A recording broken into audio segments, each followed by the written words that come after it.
Halo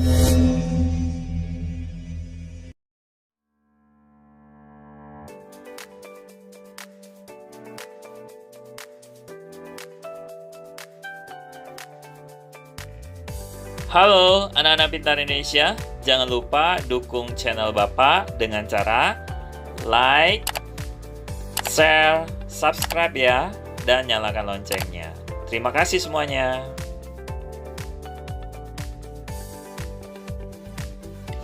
Halo anak-anak pintar Indonesia, apa kabar semuanya? Senang sekali bisa berjumpa kembali dengan Bapak dalam pembelajaran tematik kelas 6, tema 5. Nah, anak-anak kelas 6, hari ini kita akan membahas subtema 2, pembelajaran 1 dan 2. Mari kita mulai pembelajaran hari ini dengan hati yang bahagia dan jiwa yang semangat. Oke, anak-anak kelas 6, kita mulai pembelajaran kita pada hari ini, yaitu subtema 2, usaha di sekitarku. Di sana kita mulai dengan pembelajaran pertama. Ada Benny di sana yang memegang cangkir dan teko, ya. Di sana Benny bertanya kepada kita semuanya, yaitu usaha apa saja yang ada di sekitarmu, lalu bagaimana usaha tersebut bermanfaat untuk dirimu dan orang lain yang ada di sekitarmu. Nah, mari kita belajar bersama Benny hari ini. Oke, anak-anak, jadi kalian di sana diminta untuk mengamati gambar dan tuliskan hal yang ingin kamu ketahui yang lebih lanjut tentang kegiatan dari wirausaha pada gambar yang ada di atas dan dalam bentuk pertanyaan ya. Jadi di sini kita sudah ada jawabannya. Jadi apa saja hambatan ketika menjalankan usaha-usaha tersebut ya, hambatannya. Lalu pertanyaan kedua yaitu berapakah penghasilan yang diperoleh dari usaha-usaha tersebut? Di sana ada usaha fotokopi, usaha potong rambut, dan usaha bengkel ya. Hambatan dan berapa penghasilannya. Kegiatan selanjutnya yaitu diskusikan pertanyaan yang telah kamu tulis dengan salah satu seorang teman, lalu tuliskan kesimpulan dari hasil diskusimu ya. Jadi setiap usaha itu memiliki hambatan ya, lalu serta memiliki penghasilan yang berbeda-beda. Nah, sebutkan usaha-usaha lain yang kamu temukan di lingkungan rumahmu ya.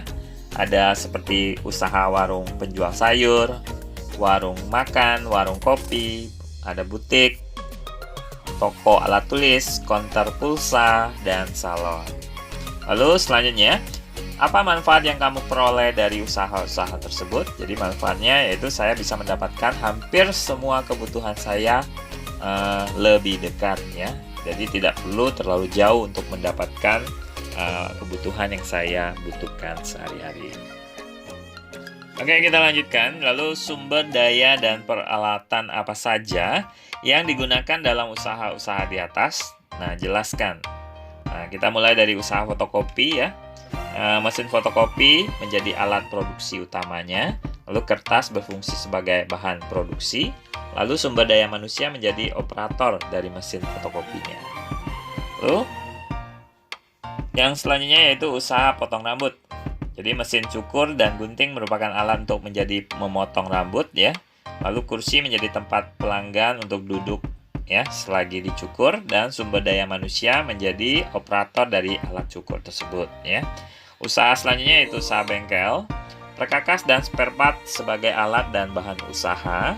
Yang kedua yaitu sumber daya manusia menggunakan seluruh perkakas untuk memasang spare part tersebut ya. Jadi sumber daya dan peralatan yang digunakan dalam usaha-usahanya ya. Kita lanjutkan pertanyaan selanjutnya.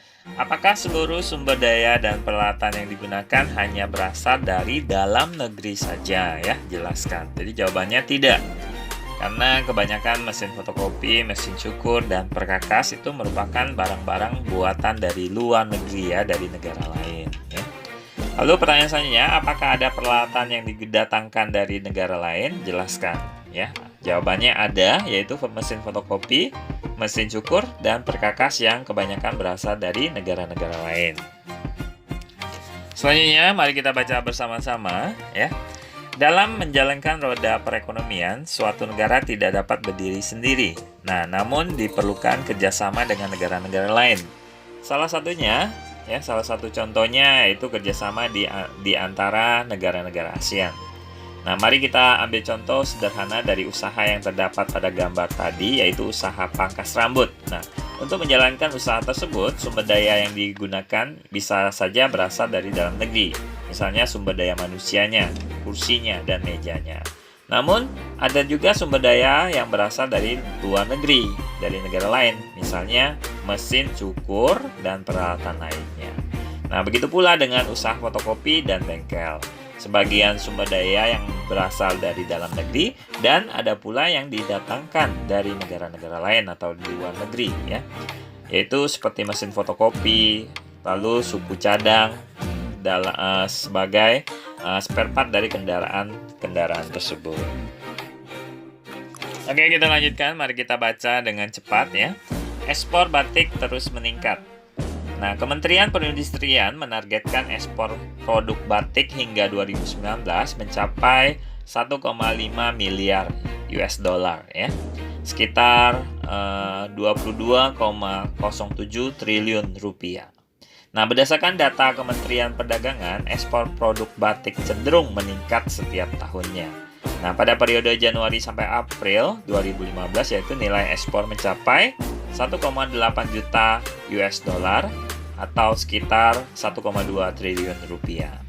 Nah, ekspor pada 2014 itu mencapai 340 juta US dollar, sekitar 5 triliun rupiah.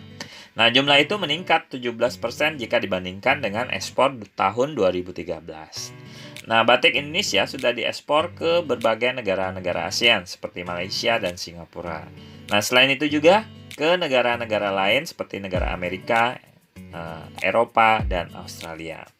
Nah, kegiatan mendatangkan atau memasukkan barang dagangan atau komoditas dari luar negeri, nah itu disebut dengan mengimpor. Sedangkan kegiatan mengirim barang dagangan atau komoditas ke luar negeri, maka disebut dengan mengekspor.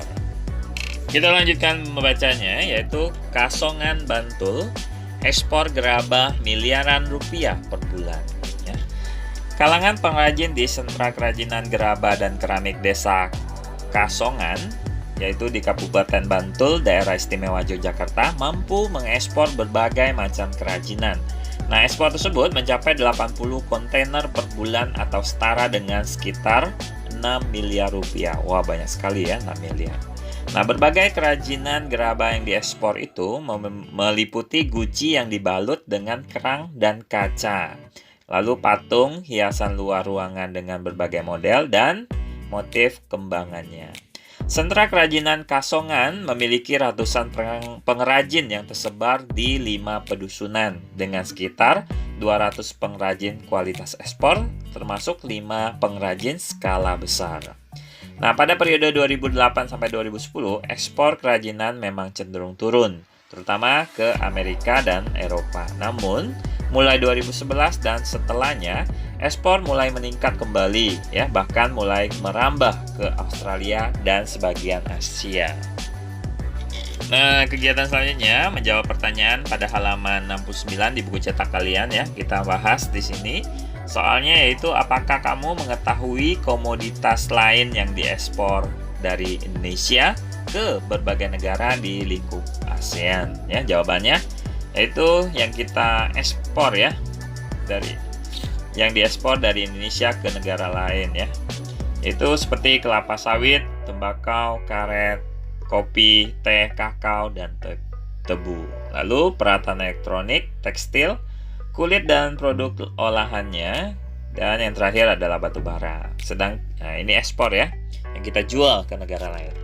Sedangkan apakah kamu juga mengetahui komoditas yang diimpor dari berbagai negara di lingkup ASEAN ke Indonesia yang kita beli ya dari negara lain, seperti minyak dan gas, perangkat elektronik, garam dan gula, bawang putih, serta obat-obatan maupun peralatan kedokteran.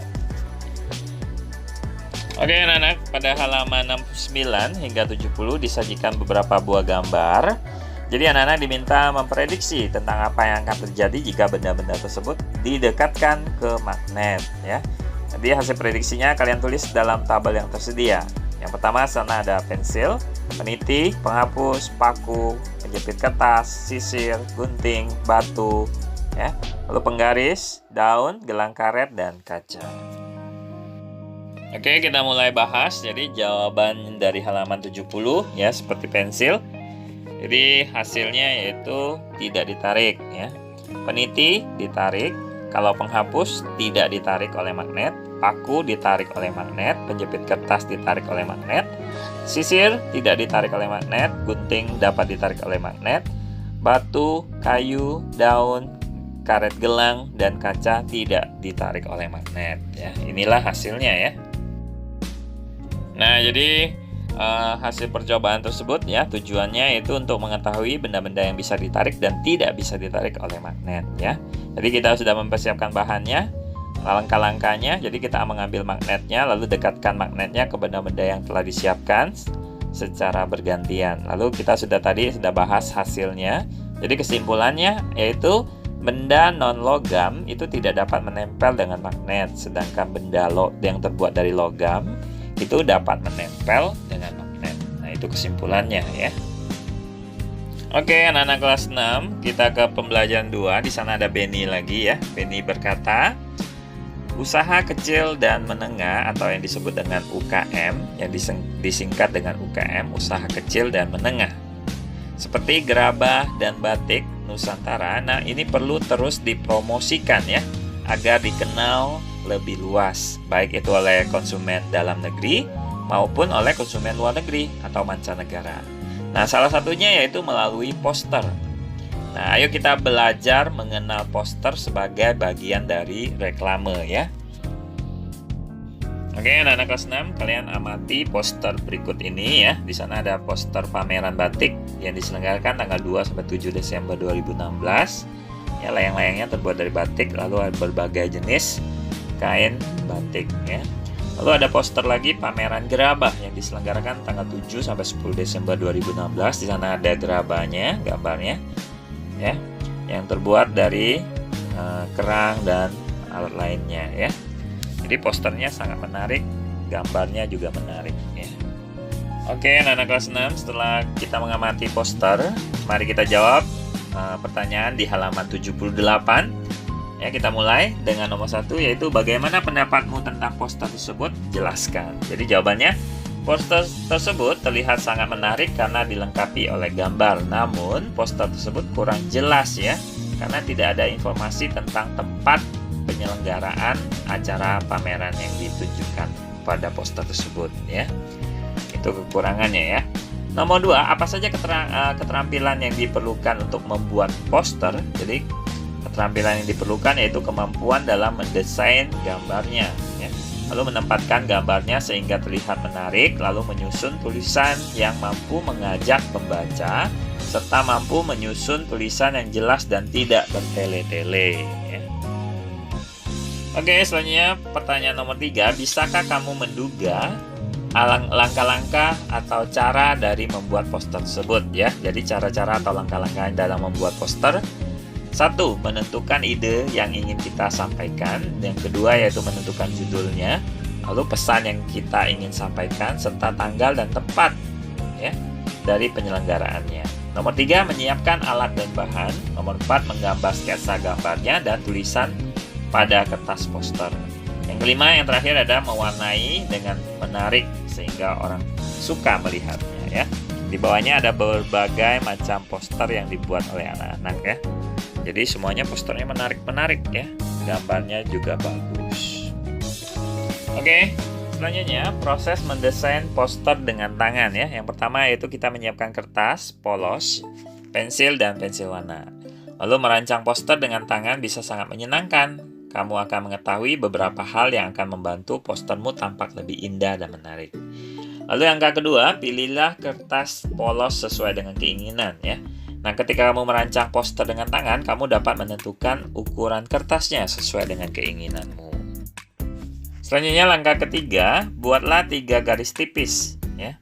Gambar garis mendatar sekitar 6 cm dari atas halaman kertas. Kamu akan menulis judul postermu pada bagian atas tersebut ya. Lalu gambar garis mendatar sekitar 6 cm dari bawah halaman kertasnya. Nah, kamu akan menulis informasi tentang hal-hal yang ingin kamu sampaikan ya, supaya orang lain mengetahuinya. Misalnya, mencantumkan tempat, tanggal, nomor telepon, ya. Lalu, tulisan seperti kunjungilah pameran kami. Nah, langkah keempat yaitu buatlah judul. Nah, buatlah judul pada bagian atas kertas, tulislah huruf-huruf dengan pensil yang secara tipis dulu.